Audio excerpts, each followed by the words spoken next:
Halo teman-teman semua, berjumpa lagi dengan saya Robit Fahmi. Kemarin, hari Selasa kemarin, kita sudah melihat acara hari jadi PDI Perjuangan. Ternyata tidak seperti banyak orang harapkan, yaitu ada sesi pengumuman capres-cawapres yang bakalan diusung oleh PDIP. Ternyata hanya acaranya biasa-biasa saja. Orang cuman mendengarkan pidato yang tidak begitu penting-penting banget dari ketua umumnya, yaitu Megawati Soekarno Putri. Tapi ada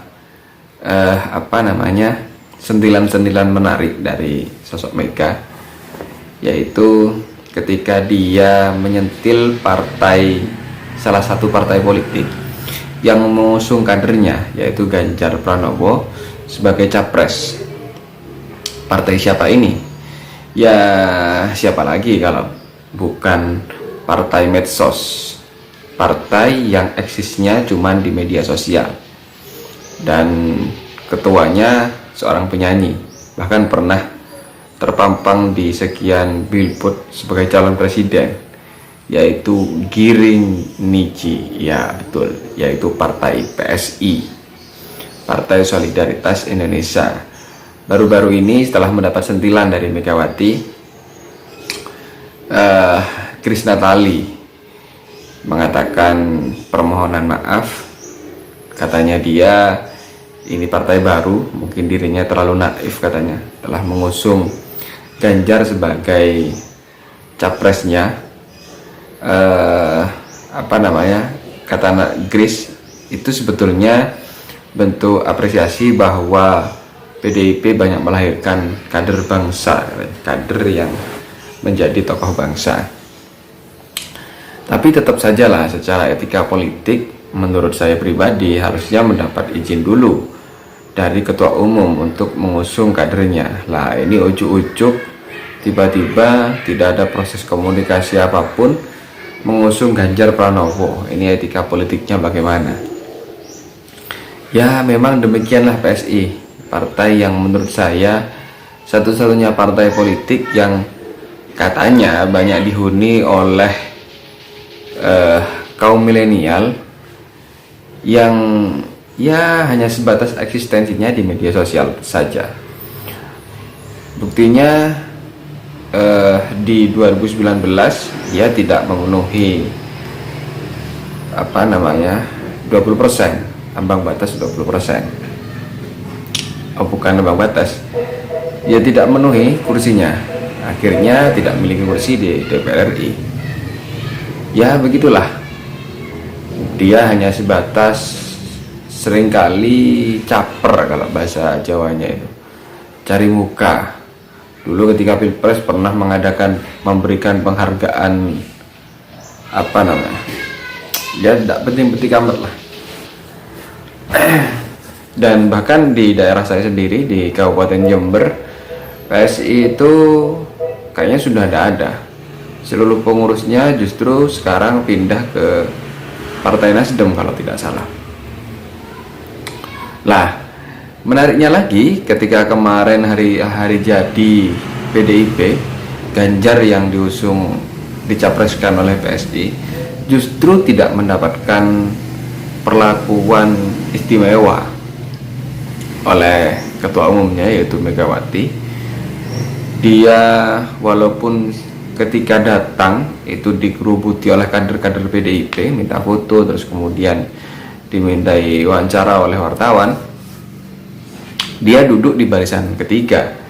Ya kalau memang dia bakalan dicapreskan, seharusnya dia mendapatkan perlakuan istimewa lah, duduk di barisan depan. Terus kemudian dia juga tidak mendapat potongan tumpeng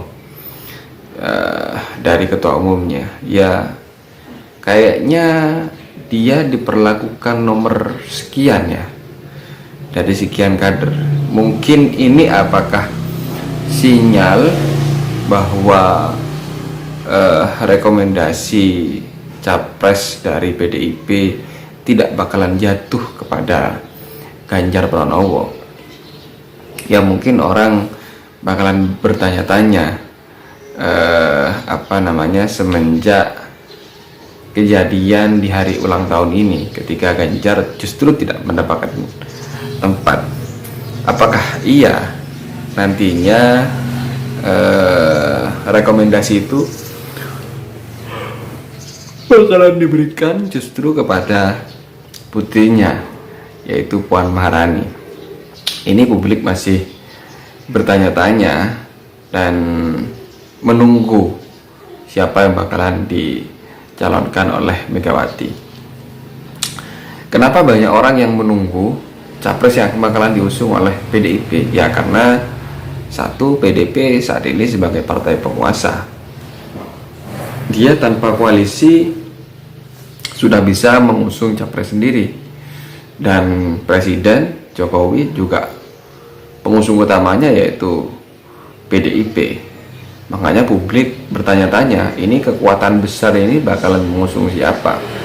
Bahkan kemarin ada pengamat politik yang mengatakan kalau PDIP jadi mengusung Ganjar dan Prabowo, maka nantinya bakalan ada koalisi gemuk, yaitu sekian partai yang memberikan dukungannya kepada pasangan Ganjar dan Prabowo.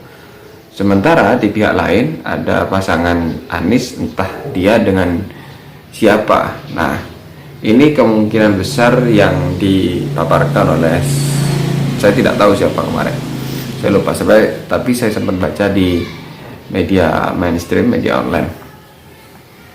Tapi kalau kemudian PDIP mengusung sendiri, misalkan Ganjar dengan Puan, nah ini ada kemungkinan bakalan ada 3 calon. Karena kenapa? Karena Prabowo tidak mungkin sudah bisa mengotak-ngatik calon yang diusung oleh PDIP, sehingga memaksa Prabowo untuk mau tidak mau harus berpasangan dengan PKB yang sejauh ini masih belum pisah ya, walaupun dikabarkan hubungannya mulai retak, terus kemudian tidak bakalan jadi seiring dengan ada isu Prabowo Ganjar. Kalau Ganjar dipasangkan dengan Puan, maka Prabowo dengan Caimin. Jadi tidak mungkin face to face atau ada 2 calon. Pastinya nanti bakalan lebih dari 2 calon, bisa jadi 3 calon. Kalau 4 calon kayaknya sulit. Kalau 4 calon paling tidak 3 calon. Ya ini penentunya PDIP bakalan memasangkan Ganjar atau Puan. Syukur-syukur kalau kemudian memasangkan Ganjar dengan Mbak Puan. Jadi pemilu ini lebih tidak sepanas seperti pemilu 2014 dan 2019 yang hanya ada 2 pasangan calon, sehingga bangsa ini pecah menjadi 2 antara kubu